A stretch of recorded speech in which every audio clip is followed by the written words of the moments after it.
Hello friends, இந்த வீடியோவில் நம்ம என்ன பார்க்க போகிறோம் அப்படின்னாக்க TN dead 2025 paper 2 maths model question paper 2 தான் பார்க்க போகிறோம். கொஷின்ஸ் பாருங்கள். 3 கணித புத்தகங்கள் மற்றும் 4 அறிவியல் புத்தகங்களின் விலை ரூபாய் 216. இதில் 3 கணித புத்தகங்கள் மற்றும் 4 அறிவியல் புத்தகங்கள் விலை சமம் எனில் அறிவியல் புத்தகத்தின் விலை என்னன்னு கேட்டிருக்காங்க. 3 கணித புத்தகங்களோட காஸ்ட்டை வந்து நம்ம 3x எடுத்துப்போம். 4 அறிவியல் புத்தகங்களோட காஸ்ட்டை வந்து 4y அப்படின்னு எடுத்துப்போம். இதோட டோட்டல் காஸ்ட் வந்து 216 கொடுத்துருக்காங்க. இதில் இன்னொன்று க்ளூ என்ன கொடுத்துருக்காங்கன்னா 3 கணித புத்தகமும் 4 அறிவியல் புத்தகம் இது ரெண்டுத்தோட காஸ்ட்டும் ஈக்குவல்னு கொடுத்துருக்காங்க. அதனால் நம்ம இப்போ இந்த ஈக்குவேஷனை என்ன பண்ண போகிறோம்னா, இப்போ 3x = 4yன்னு வந்திருக்கா. அப்போ 3xக்கு பதிலாக 4yயை சப்ஸ்டியூட் பண்ணுங்கள். ஏன்னா வந்து நமக்கு சயின்ஸ் புக்கோட காஸ்ட்டு தான் எவ்வளோன்னு கேட்டிருக்காங்க. ஸோ = 216 வரும். ஸோ 8y = 216 வரும். இப்போ நம்ம கேன்சல் பண்ணோம் அப்படின்னாக்க 8ஆல் கேன்சல் பண்ணோம் அப்படின்னாக்க 2 8s are 16, பாக்கி வந்து நமக்கு 5 வரும் 56, 7 8s are 56. ஸோ ஒரு சயின்ஸ் புக்கோட காஸ்ட் வந்து எனக்கு 27 ரூபான்னு கிடைக்குது, 27 rupees. ஸோ இதுதான் இந்த சம்மோட ஆன்சர். அடுத்த கொஷின் பாருங்கள். a + b = 10, ab = 20 எனில் a + இதெல்லாம் ஸ்மால் a ஸ்மால் b தான். a + b த ஹோல் ஸ்கொயரின் மதிப்பு என்ன அப்படின்னு கேட்டிருக்காங்க. a + b வந்து நமக்கு 10ன்னு கொடுத்துருக்காங்க. அப்போ இதோட ஹோல் ஸ்கொயர் தான் நமக்கு கேட்டிருக்காங்க. So a + b the whole ஸ்கொயர்னால் என்ன பண்ணணும், ரெண்டு சைடும் ஸ்கொயர் அப்ளை பண்ணணும். ஸோ 10 ஸ்கொயரோட வேல்யூ வந்து நமக்கு 100 அப்படின்னு வந்துடும். இதுக்கு இந்த ab எதுக்காக கொடுத்துருக்காங்க அப்படின்னா, இந்த சம்மில் இந்த abயோட வேல்யூவை நம்ம யூஸே பண்ண போகிறது கிடையாது. So a + b the whole ஸ்கொயரோட வேல்யூ நமக்கு 100. இதுதான் இந்த சம்மோட ஆன்சர். அடுத்த கொஷின் பாருங்கள். ஓர் எண்ணின் பாதியுடன் அவ்வெண்ணின் 1/3 பங்கை கூட்டினால் 15. ஓர் எண்ணின் பாதி அப்படின்னு என்ன அர்த்தம்னா, ஒரு எண்ணை நம்ம எக்ஸ்ன்னு எடுத்துப்போம். அதோட பாதினா நம்ம என்ன பண்ணுவோம், x/2ன்னு எடுத்துப்போம். இதோட அவ்வெண்ணின் 1/3 பங்கு அப்படின்னா என்ன அர்த்தம், 1/3 பங்குனா 1/3ன்னு அர்த்தம். அப்போ x/3 அப்படின்னு வந்துடும். அதாவது 1/3 பங்கு எக்ஸை வந்து கூட்டுறாங்க. கூட்டினா நமக்கு என்ன வருதுன்னா 15 வருதுன்னு கொடுத்துருக்காங்க.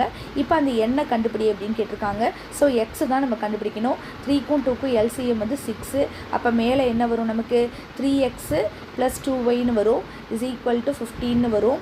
ஸோ 5x/6ஓட வேல்யூ வந்து நமக்கு 15ன்னு வரும். இப்போ இந்த 5ஐயும் 15ஐயும் கேன்சல் பண்ணிக்கலாம், 3ன்னு வரும். அப்போ x = 6 அந்த சைடு கிராஸ் மல்டிப்ளை பண்ணால் 18. ஸோ இந்த சம்மோட ஆன்சர் வந்து 18. அந்த நம்பர் வந்து 18ஆக இருக்கும். அடுத்த கொஷின் பாருங்கள். ஒரு அசல் 10% தனிவட்டி வீதத்தில் விடப்பட்டால் அது எத்தனை ஆண்டுகளில் 3 மடங்காகும் அப்படின்னு கேட்டிருக்காங்க.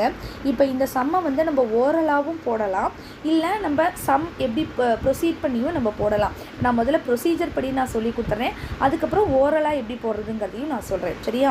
இப்போ ஒரு அசல், அந்த அசலை வந்து நம்ம P அப்படின்னு எடுத்துப்போம். இது வந்து ஏதோ ஒரு குறிப்பிட்ட வருஷத்தில் வந்து அது 3 மடங்கு ஆகுது. அப்போ குறிப்பிட்ட வருஷத்தில் அப்படின்னாக்கா அதோட அமௌண்ட் வந்து 3 மடங்கு ஆகுது. அப்போ 3p அப்படின்னு வந்துடுது. அமௌண்ட்டுக்கு ஏற்கனவே நமக்கு ஃபார்முலா தெரியும். பியையும் ஐயையும் கூட்டினா தான் நமக்கு அமௌண்ட்டு கிடைக்கும், சரியா? அப்போ 3pன்னு வரும். அப்போ இன்ட்ரெஸ்ட் ஐயோட வேல்யூ என்ன வந்துடும், p அந்த சைடு போச்சுனாக்கா 3p - p வந்து 2p அப்படின்னு நமக்கு கிடைச்சிரும், சரியா? இப்போ எனக்கு ஐயோட வேல்யூ வந்து 2pன்னு வந்திருக்கு. இப்போ ஐயோட ஒரிஜினல் ஃபார்முலா என்னது, PNR/100. இதோட வேல்யூ எனக்கு இப்போ 2pன்னு கிடச்சிருக்கு. இப்போ p கட் பண்ணி விட்டுறலாம். இப்போ n தான் நமக்கு கொஷினில் கேட்டிருக்காங்க. r வந்து 10%ன்னு கொடுத்துருக்காங்க. ஸோ n × 10/100 = 2ன்னு நமக்கு வரும். 10ஐயும் 100ஐயும் கேன்சல் பண்ணால் 10 வரும். இப்போ 10ஐ வந்து இப்படி 2ஓட கிராஸ் மல்டிப்ளை பண்ணால் நமக்கு 20ன்னு வரும். ஸோ 20 வருஷத்தில் தான் நமக்கு என்ன ஆகும் அப்படின்னாக்க அமௌண்ட் வந்து நமக்கு ஒரு அசல் வந்து 3 மடங்காகும். ஸோ 20 வருஷத்தில் தான் நமக்கு அமௌண்ட் வந்து 3 மடங்காகும், சரியா? இப்போ இதை எப்படி மேடம் சாதாரணமாக போடுறது அப்படின்னா, நீங்கள் இதை இன்னொரு விதமாகவும் போடலாம். இப்போ நம்மளாவே அமௌண்ட்டை வந்து அது அசலை வந்து நம்ம 1000 ரூபான்னு எடுத்துப்போம். ஸோ 1000 ரூபாய் நான் வந்து அசல் எடுத்துக்கிட்டேன் அப்படின்னாக்க அதுக்கு 10% நான் வட்டி போட்டேன் அப்படின்னாக்க எனக்கு வட்டி மட்டும் என்ன வரும், நமக்கு 100 ரூபாய் வரும். இப்போ ஒரு வருஷத்துக்கு எனக்கு வட்டி வந்து 100 ரூபாய் வருது. அப்போ எனக்கு அசல் வந்து 3 மடங்கு ஆகணும் அப்படின்னாக்க அப்போ அசலோட வட்டியை சேர்த்தா தான் எனக்கு அந்த 3 மடங்கோட அமௌண்ட் எனக்கு கிடைக்கும். அப்போ அசல் வந்து 1000 ரூபாய். அப்போ எனக்கு வட்டி என்னவா இருக்கணும், 2000 ரூபாய் இருந்தால் தான் எனக்கு 3 மடங்கு வந்து 3000 ரூபாய் எனக்கு கிடைக்கும் இல்லையா? அதனால் இப்போ 3000 ரூபாய் எனக்கு வரணும் அப்படின்னு சொன்னால் அந்த அசலோட எனக்கு வட்டி வந்து 2000 ரூபாய் வரணும். இப்போ ஒரு வருஷத்துக்கு வட்டி வந்து எனக்கு 100 ரூபாய் கிடச்சிருக்கு. அப்போ எனக்கு 2000 ரூபாய் வட்டி வரணும் அப்படின்னாக்க எனக்கு 20 வருஷம் ஆகும் இல்லையா? அப்போ 100ஓட 20 மல்டிப்ளை பண்ணால் தான் எனக்கு 2000 ரூபாய் வட்டி கிடைக்கும். அப்போ 20 வருஷத்தில் எனக்கு வட்டி 2000 ரூபாய் ஆகுது. அசல் வந்து ஒரு 1000 ரூபாய் இருக்குது. ஸோ அசலையும் வட்டியும் சேர்த்தா தான் எனக்கு வந்து 20 வருஷத்தில் மொத்த அமௌண்ட் எனக்கு கிடைக்கும். அப்போ எனக்கு 3000 ரூபாய் கிடைக்கும். புரிஞ்சுதா உங்களுக்கு? இப்படி வந்து நம்ம சம்மை வந்து இந்த சம்மை ஓரலாகவும் போடலாம். இப்போ அடுத்த கொஷின் பாருங்கள். 50 மாணவர்கள் உள்ள ஒரு வகுப்பில் ஒவ்வொரு மாணவனும் கணிதம், அறிவியல் இரண்டிலும் தேர்ச்சி பெற்றுள்ளனர். 10 மாணவர்கள் 2 பாடங்களிலும் தேர்ச்சி பெற்றுள்ளனர். 28 மாணவர்கள் அறிவியலில் தேர்ச்சி பெற்றுள்ளனர். அப்படின்னா கணிதத்தில் தேர்ச்சி பெற்றவர்களோட மாணவர்கள் எத்தனை பேர் அப்படின்னு கேட்டிருக்காங்க. இப்போ இந்த கொஷினை பொறுத்த வரைக்கும் இந்த ஃபார்முலா நமக்கு எல்லாருக்குமே தெரியும். n of a union b is equal to n of a plus n of b minus n of a intersection b. அதாவது ஏ யூனியன் பி தான் மொத்த மாணவர்களோட எண்ணிக்கை. அது 50ன்னு கொஷினில் கொடுத்துருக்காங்க. இப்போ ஏங்கிறது வந்து மேத்ஸில் மார்க்குன்னு வச்சுக்கோங்க, பிங்கிறது வந்து சயின்ஸ் மார்க்குன்னு வச்சுக்கோங்க. ஏ இன்டர்செக்ஷன் பி அப்படிங்கிறது மேத்ஸ் சயின்ஸ் ரெண்டுத்துலேயுமே மார்க் வாங்கினவங்க. இப்போ மேத்ஸில் மார்க் வாங்கினவங்க தான் எத்தனைன்னு நம்ம கண்டுபிடிக்கணும். சயின்ஸில் மார்க் வாங்கினவங்க 28 பேர்னு கொடுத்துருக்காங்க. ரெண்டுத்துலேயுமே மார்க் வாங்கினவங்க வந்து 10 பேர்னு கொடுத்துருக்காங்க. இப்போ இதுலேருந்து நம்ம எக்ஸை கேல்குலேட் பண்ணோம் அப்படின்னாக்க எக்ஸ் ப்ளஸ் 28ல் 10 போச்சுன்னா 18ன்னு வரும். ஸோ எக்ஸோட ஆன்சர் வந்து 32.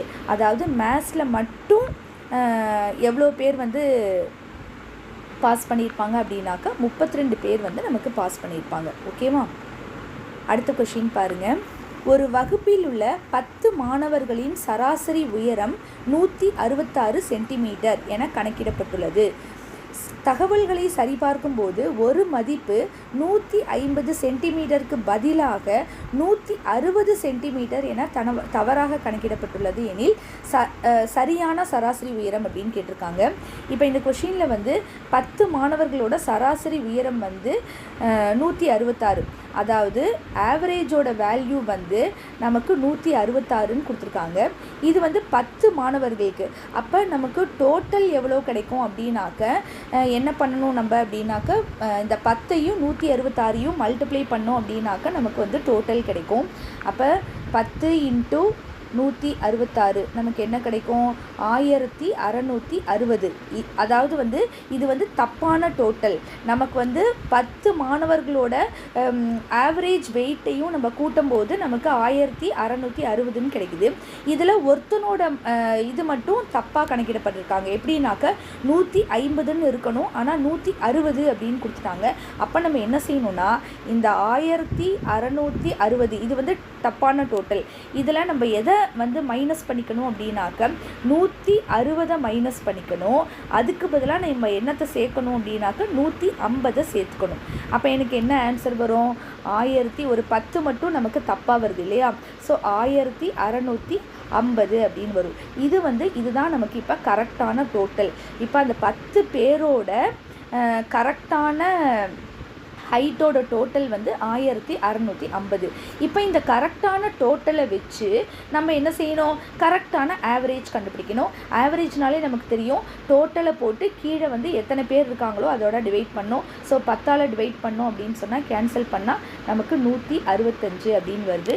ஸோ இந்த சம்மோட ஆன்சர் வந்து சி ஆப்ஷன் 165. ஓகேவா? அடுத்த கொஷின் பாருங்கள். ஒரு ஆடையின் விலை 2100 2520 அதிகரிக்கிறது எனில் அதிகரிப்பு சதவீதம் என்ன அப்படின்னு கேட்டிருக்காங்க. அப்போ இன்க்ரிமெண்ட் நமக்கு எவ்வளோ கிடைச்சிருக்குன்னா 2100 2520 அப்படின்னாக்க எவ்வளவு வந்து அதிகரிச்சிருக்கு அப்படின்னாக்க 420 ரூபாய் வந்து நமக்கு அதிகரிச்சிருக்கு. இப்போ இது வந்து எவ்வளோ ரூபாய் ஒரிஜினலாக நமக்கு எவ்வளோ ரூபாய் இருந்திருக்கு, 2100 ரூபாய் இருந்திருக்கு. அப்போ 2100 ரூபாய்க்கு 420 ரூபாய் நமக்கு இன்க்ரீஸ் ஆகிருக்கு அப்படின்னா அப்போ சதவிகிதம் பர்சன்டேஜ் அப்படின்னா இன்ட்டு 100 போடுவோம். அப்போ 100 ரூபாய்க்கு எவ்வளோ அதிகரிச்சிருக்குன்னு நம்ம கண்டுபிடிக்கணும். ஸோ 2 கட் ஆகிடும். 21 வந்து 420 டிவைட் பண்ணால் நமக்கு என்ன கிடைக்கும்னாக்க 20ன்னு கிடைக்கும். ஸோ 20% வந்து நமக்கு அதிகரிச்சிருக்கு. ஸோ இந்த சம்மோட ஆன்சர் 20%. அடுத்த கொஸ்டின் பாருங்கள். 2 எண்களின் பெருக்கல் பலன் 48, அவற்றின் வர்க்கங்களின் கூடுதல் 100 எனில் அந்த எண் என்ன அப்படின்னு கேட்டிருக்காங்க. அப்போ 2 நம்பரை மல்டிப்ளை பண்ணால் நமக்கு 48 வருது. வர்க்கங்களின் கூடுதல்னால் 2 நம்பரை ஸ்கொயர் பண்ணி ஆட் பண்ணோன்னாக்க நமக்கு என்ன வருதுன்னா 100ன்னு வருது. இந்த மாதிரி வர சம்முக்கெல்லாம் நீங்கள் வந்து சிம்பிளிஃபை பண்ணி போடாதீங்க. அப்படி போட்டிங்கனாக்கா உங்களுக்கு கொஞ்சம் ரொம்ப லென்த்தியாகும், டைம் எடுக்கும். நம்ம ஆன்சர்லேருந்து இதை நம்ம கண்டுபிடிச்சிடலாம். இப்போ ஃபஸ்ட்டு ஆப்ஷன் பார்த்தீங்க அப்படின்னாக்க 2 நம்பர் 48 1 இதை மல்டிப்ளை பண்ணால் 48 தான் வரும். ஆனால் இது நீங்கள் ஸ்கொயர் பண்ணி ஆட் பண்ணுங்கள், உங்களுக்கு 100 வர வாய்ப்பே கிடையாது. ஸோ ஃபஸ்ட்டு ஆப்ஷன் தப்பு. ரெண்டாவது ஆப்ஷனை பாருங்கள். 8 6 இதை மல்டிப்ளை பண்ணால் உங்களுக்கு 48 வந்துடும். சரியா? ஆனால் இந்த ரெண்டுத்தையும் ஸ்கொயர் பண்ணி ஆட் பண்ணுங்கள். 8 ஸ்கொயர் பண்ணால் 64 வரும், 6 ஸ்கொயர் பண்ணால் 36 வரும். இதோட டோட்டல் நமக்கு 100 வந்துருச்சு பாருங்கள். ஸோ இந்த சம்முக்கு ஆப்ஷன் வந்து இதுதான் கரெக்டான ஆன்சர். மற்ற ரெண்டும் நமக்கு செக் பண்ணணும்னு அவசியமே இல்லை. ஸோ இந்த மாதிரி வர சம்முக்கெலாம் நீங்கள் வந்து கேல்குலேட் பண்ணி கண்டுபிடிக்கிறத காட்டிலும் ஆன்சர்லேருந்து கொண்டு வந்தீங்கன்னா உங்களுக்கு ஈஸியாக இருக்கும். அடுத்த சம் பாருங்கள். சமபக்க முக்கோணம் டேஷ் டிகிரி கோணத்தை பொறுத்து கோண சமச்சீர் உள்ளது. சமபக்க முக்கோணம்னா ஈக்குலேட்ரல் ட்ரையாங்கிள். அந்த ஈக்குலேட்ரல் ட்ரையாங்கிளில் 3 ஆங்கிளும் எப்படி இருக்கும் அப்படின்னு கேட்டிருக்காங்க. 3 ஆங்கிளும் ஈக்குவலாக தான் இருக்கும். ஸோ 60 டிகிரியாக தான் இருக்கும். அப்போ தான் நம்ம 3 ஆங்கிளையும் கூட்டும் போது 180 டிகிரின்னு வரும்.